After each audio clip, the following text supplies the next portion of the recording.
Hey everyone, welcome back to my channel. If you're new here, I'm Tara, a farmer from Northern California. This channel is mainly about farming, but sometimes it's not.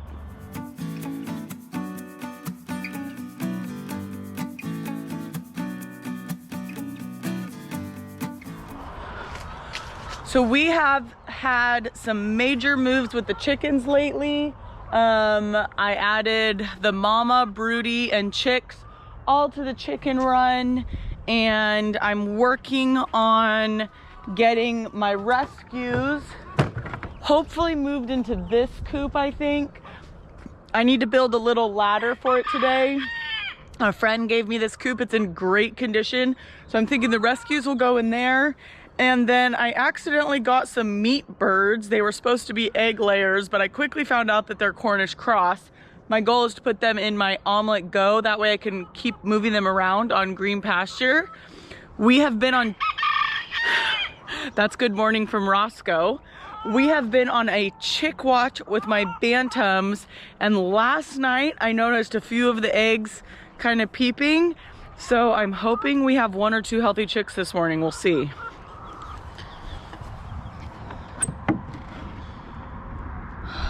Are there any babies in here? Oh man, nothing yet. Nothing really?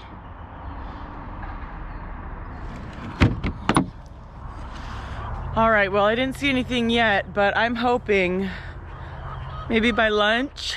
I've only done eggs one other time, so I don't know a lot about it, but what I read, kind of, it sounds like once they start cracking the egg, it could take up to 24 hours. So hopefully they still got some time to get out of there. Everyone is looking good over here. Everyone got fresh food and water yesterday. The other thing I started doing recently, I don't even know why I stopped doing this, is I'm fermenting their food, which is pretty much like you fill a bucket half full of food and you put water on it, and for 3 days you kind of keep stirring it and adding a little water. You want to keep a layer of just like an inch or 2 of water on the top, and it makes their food last way longer. It's good for the chickens. You can add like seeds and stuff in there. So I just started doing that again. Honestly, I don't know why I stopped, but so I'm giving them fermented food, which is helping make their food last longer, because as my flock gets bigger, we go through food faster. Good morning, ladies. How's everyone doing? So here's their fermented food.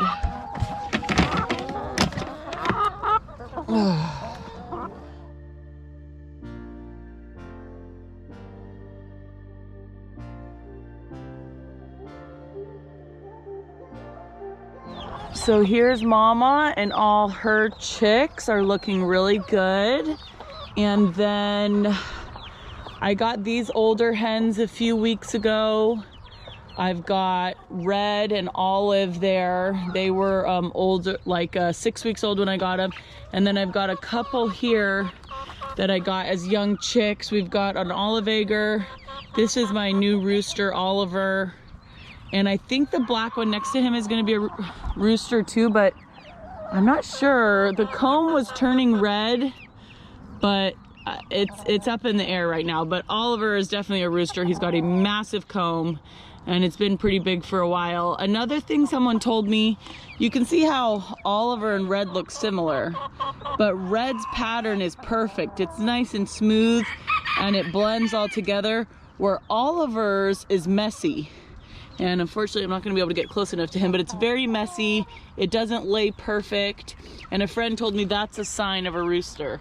And I can definitely see that in Oliver, how it just doesn't lay as nice as Red's does. I think he'll be a good little roo. Been trying to hold him, so hopefully he'll be pretty friendly. All right, food bucket's empty. Gonna go fill this guy up. Okay, so I don't know if this is the right thing to do because I'm probably stressing them out, but I got a little handsy in there, and there are 3 chicks. 3 chicks. Oh, Okay. I know. Oh, they're mad. Just let me show one.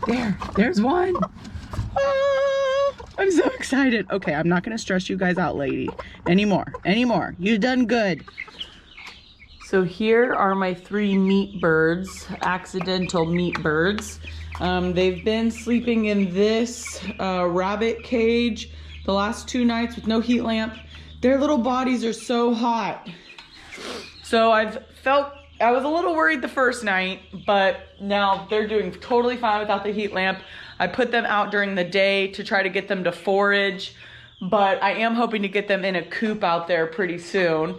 And then all my chicks in my awesome new brooder. I'm so excited. I have had a few people ask where you can like get something like this. Obviously this is very old, but I did find a couple websites that I will put in the description where you can pretty much find like the modern day version of this. It's definitely amazing. I love it. Just got to the farm. So last week I was mowing the vineyard. I did every other row. So I'm gonna finish that today or tomorrow. Hopefully I'm gonna mow the every other row. So that way the whole thing will be mowed. And then in a few days I'll dust for my 3rd time. And then I'm thinking I should finish dusting Friday night.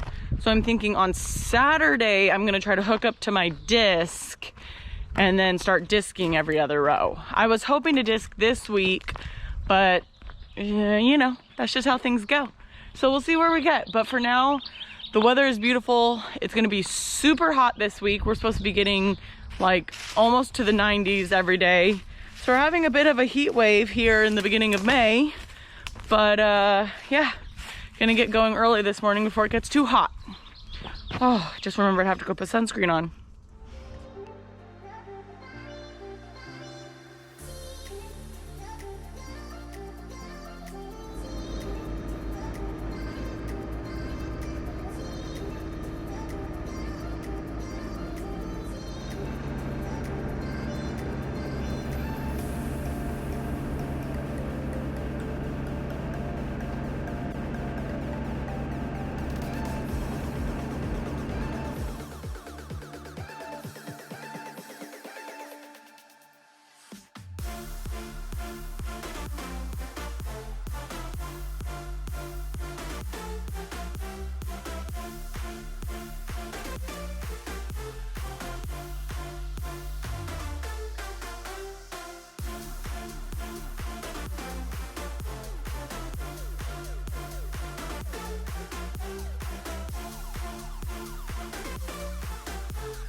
All right, I just got back home from the farm this afternoon. Didn't go quite as planned, but hey, what's new, right?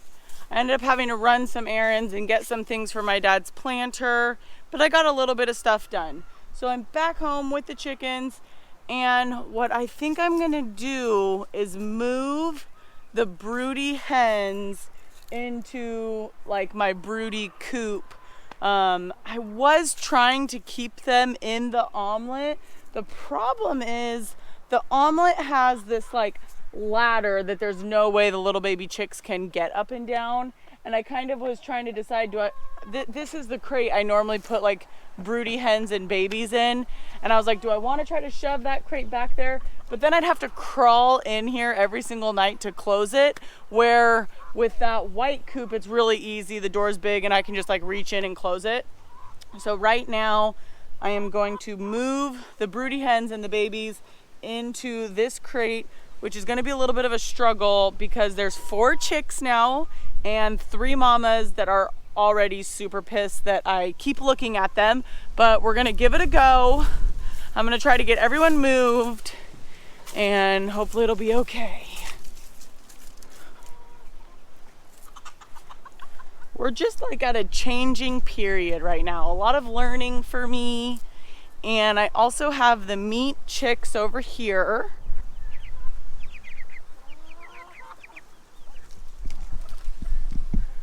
So this isn't where I want to keep the meat chicks. I actually want to put the rescues in here and put the meat chicks in the rescues. But I just haven't got to it yet. But we'll get there. We will get there. Okay, first things first, I want to get this broody hens and the babies moved. I'm definitely going to get a little abused right now, but they're just trying to protect their babies, so. Hi, mamas. I know.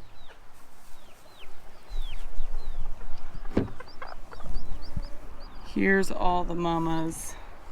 They're not going to be too happy.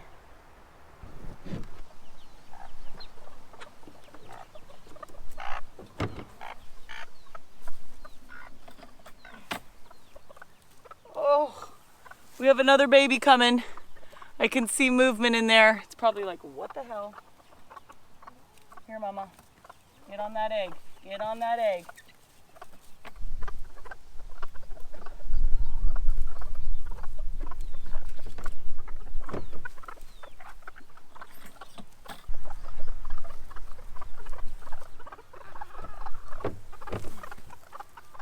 This is the meanest mama, the most fierce. Now we got our baby chicks. They are so tiny. We've got 2 black ones. Oh gosh, I just love them. And then we've got kind of a light brown one and a dark brown one. So there's our 4 babies so far. I definitely saw one more hatching, so that will be 5 out of 9. We're gonna get them moved over to this white coop where I had the last mama. It'll also just be easier for me to control their food and water. I know it's not the most beautiful thing, but I'm gonna lay down some alfalfa in here, some straw. I can lower this feeder because it's still a little high for bantams. And then the water goes over here and I put pebbles. Let's see. So here's their waterer. I'm gonna clean it out, fill it up, and I'll actually put pebbles in here. So that way if a bantam chick falls in, it'll be able to hop out. It won't drown. That's really, really important. So I'll get this all cleaned up. It'll look nice. I can easily lock them in here at night and open it up during the day, and it should be good. Okay, so what I ended up doing was actually getting this feeder. They're obviously super stoked about it. I actually was still working on the water. I had them locked in there. And once I put the feeder down, they started freaking out. So I thought, well, I better let them out. So I put down a whole bunch of straw, a little bit of alfalfa the mamas can eat. And then this feeder is really nice. And then I still got to clean their water and put that there. But that's good. You okay there, mamas? Got a couple of the mamas out. Oh, they're probably hungry. 2 of the babies. 3 babies. Okay, this is good. This is good. I'm happy with this decision. Like I said already, I was a little worried about them in the omelet, but I also was worried about moving them because I don't want to stress them out more. I'm already kind of stressing them out a lot. Sorry. But obviously this was the right decision to make, I think. So I'm going to get their water cleaned out and then they'll be good for the night. Just once they're all in there, I'll lock them up, and this is a good little broody spot for sure. Okay, I've got them all tucked in for tonight. I can already tell that big water is going to be way too big for the little ones. I put pebbles in it, but I have like these little baby waterers, so I'll get it out in the morning because I've got them locked up for tonight, and I think we're good to go. Too big.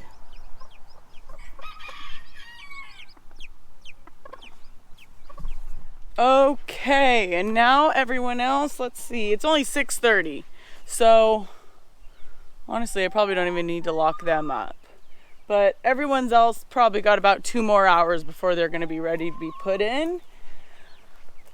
Another day down, everybody. I hope you guys are enjoying my videos. We have got a lot coming for the rest of the year pretty much. We're gonna be busy, busy, busy. I hope you guys stick around and hit that subscribe button and the thumbs up button. It means so much to me. I will catch you guys later.